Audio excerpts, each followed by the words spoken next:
So maminaw to sa ilahang tabi mga lods kung unsa ni ilahang gisigutan be.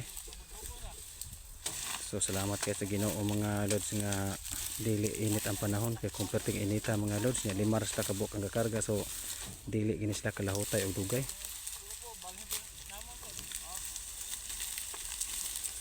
So napagitapsunon mga lods oh. So dapat kaya nya nindito pa kay view.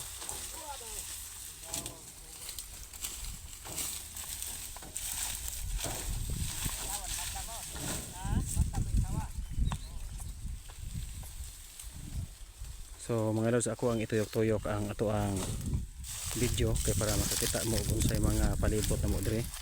So ang palibot ginamo dire mga lods, usa gid siya ka tubuhan, dako gid kay katubuhan. Pero ang kaning tubuhan mga lods nga gikarga ron dili ni amo bali sa kay team gini. Nya bali ang mahimo ani mga lodi, mo karga sila dire sa kay team. Nya mohulam na pud ko og tapasero og truck og maariyahan na siya dito sa transloading kay mo karga na po dito sa ako dito na po na sila matapas, so gasto lagi kay ni mga ano.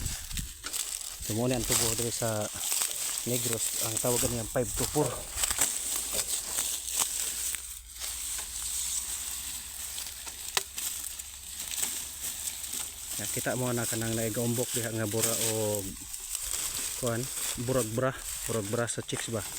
So muna siya gitawag din sa mga og lunay ato parakaan mga lods ha. Na muna siya nindot kay nga talan-awon dire sa Negros, muna siya gitawag og Mount Lunay.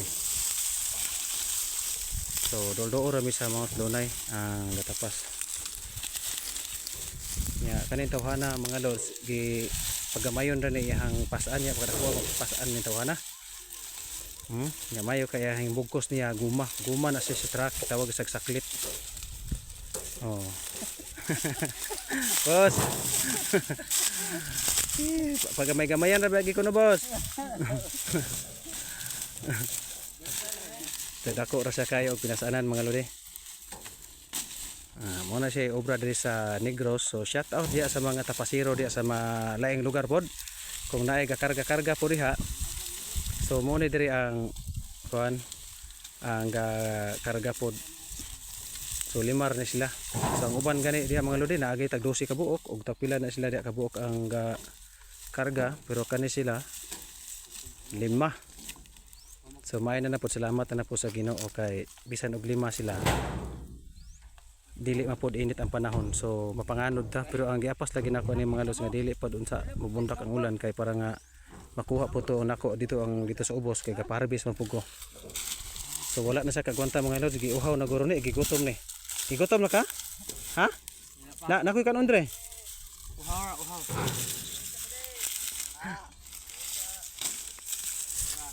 Soy, asa naman ka soy? Wala ka mo karga? Wala. So mutanom po na siya mga lods sa dito nga pikas nga area.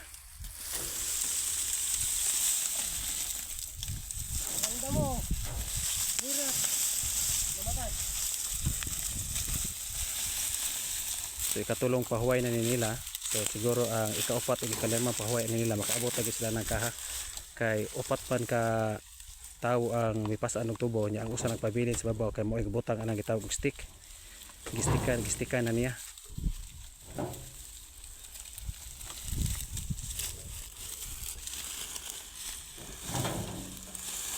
Tulay ko og saka diri mga lods.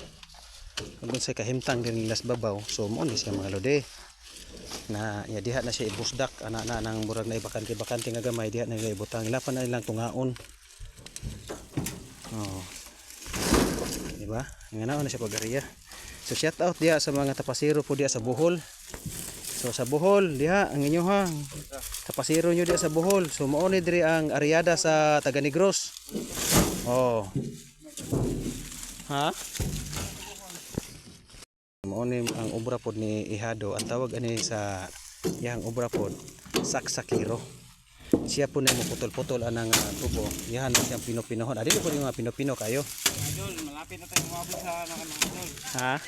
Malapit na tayo mga idol. Makalada na no? So mga dalawa o tatlong pahinga mga lods. So pwede na kaming umuwi dahil puno na itong truck. So mga lods, hanggang dito na lang yung pagbahagi ko ng aking video mga idol ha. Dahil baka matamaan yung cellphone o ako. Sige, bye bye and God bless mga lodi.